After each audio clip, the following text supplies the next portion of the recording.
Joining us now, Democratic Congresswoman Elissa Slotkin of Michigan. She previously served as a Middle East analyst for the CIA and also served as Acting Assistant Secretary of Defense for International Security Affairs. She's a member of the Armed Services and Homeland Security Committees. And I should point out that Russia was sort of your area when you were serving as Assistant Secretary of Defense. So first of all, what do you make of these meetings on the whole? There is some criticism that maybe President Biden shouldn't be, putting himself on par with Vladimir Putin.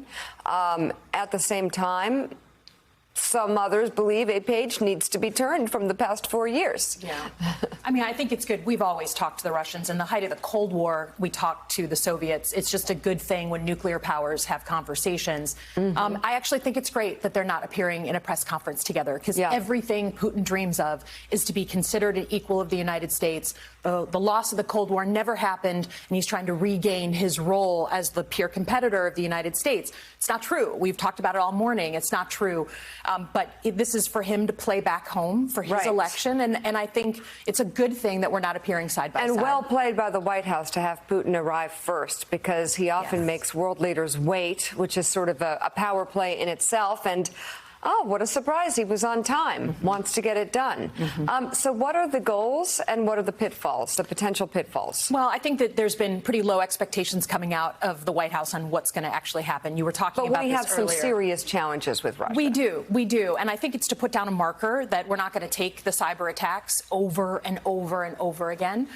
It's to put down a marker that we're going to take law enforcement action. We're going to take action against groups here, so they should be taking action against groups there. And if not, there's going to be consequences.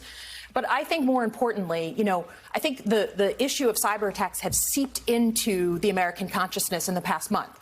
They've hit our gas. They've hit our video games. They've hit our hot dogs. I mean, Americans are asking me about this. Farmers are asking the video games. Yeah, I mean, so now it's over. People are asking me at the ground level what we're going to do about it, and they don't see how we're responding. So I think we're going to need to think about something like an arms control conversation with the Russians, with the Chinese, that it's just not okay that these things go on and there's not a systematic approach, a punishment, carrots and sticks, the way there is in arms control.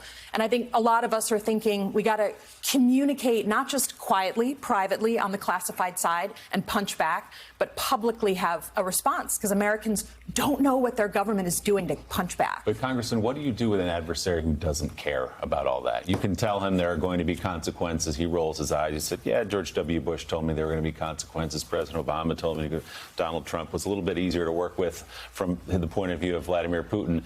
There have been some sanctions, sure, but I continue with the cyber attacks, and here I sit for all these years. How do you handle him differently than another adversary? It's like talk softly and carry a big stick. The punishment has to be painful. And we have imposed sanctions, but we all know there's always things that people care about. Always. It's just figuring those things out and going after those things, and frankly, taking a more aggressive push towards the Russians than maybe some are comfortable with. Is that his money, going after his money? His money, his friends' money, his organizations, travel. I mean, he wants to, his whole thing is being perceived as a world leader.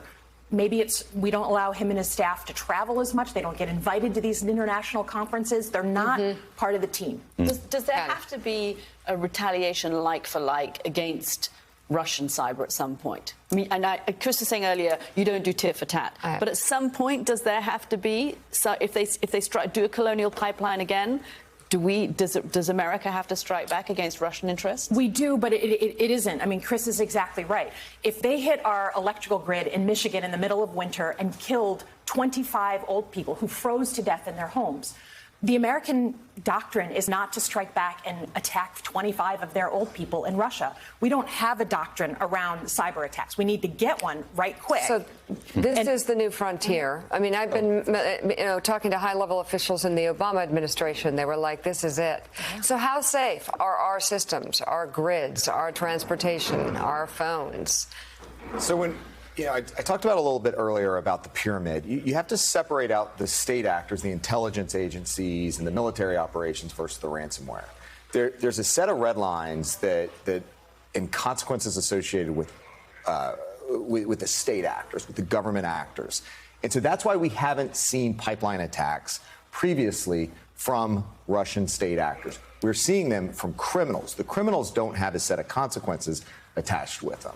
So what we've got to do is figure out how to take the criminals off the playing field. We can do that with our law enforcement teams, with our intelligence community, and have our the Russians take care of it.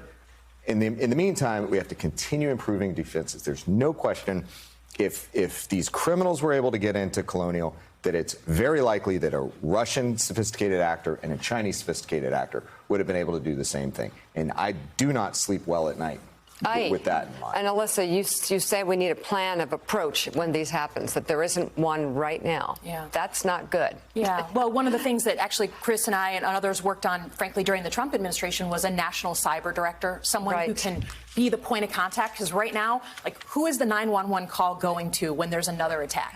It's like an alphabet soup of government agencies. You need one person who is responsible for... Czar. Yep. Congresswoman Elissa Slotkin, thank you very much. Chris Krebs, thank you as well.